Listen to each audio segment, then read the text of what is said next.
যে আমরা সাম্প্রতিকভাবে বেশ কয়েকটা সোশ্যাল মিডিয়া বা বিভিন্নভাবে শুনছি, এবং কয়েকটা পত্রিকায় এসেছে যে বাংলাদেশে অনেকে আবার ফিরে আসতে চান। এই অবস্থায় বিভিন্ন জায়গায় আমরা দেখছি যে বিভিন্ন ছবিটা মিছিল হচ্ছে, পরিস্থিতি বিভিন্ন জায়গায় কিন্তু কিছুটা অবনতি হচ্ছে। এই জায়গাটা কে ফিরে আসতে চান? এর আগে যিনি চলে গেছেন বাংলাদেশ থেকে, কে নাম বলেন? এর আগে যে প্রধানমন্ত্রী শেখ হাসিনা ছিল, হ্যাঁ, তার বিভিন্ন মাধ্যমে সে বক্তব্যগুলো কিন্তু বিভিন্ন মিডিয়ায় কিন্তু উঠে আসছে। এইভাবে প্রশ্ন না করে আগে সেটা কি আপনারা এই বিভিন্ন মিডিয়াগুলো যে এটাকে কাভারেজ দিচ্ছে, একই সাথে বিভিন্ন জায়গায় যে ঝটিকা মিছিল হচ্ছে এবং তার ফিরে আসার যে কার্যক্রমগুলো সেগুলো আপনারা অবজার্ভ করছেন কিনা? কে ফিরে আসার কার্যক্রম?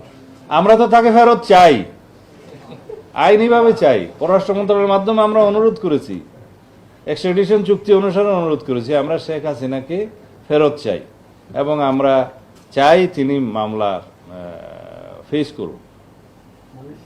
তো এখন যদি কেউ বলে আসতে চায়, আমরা তো তাকে চাচ্ছি ফেরত।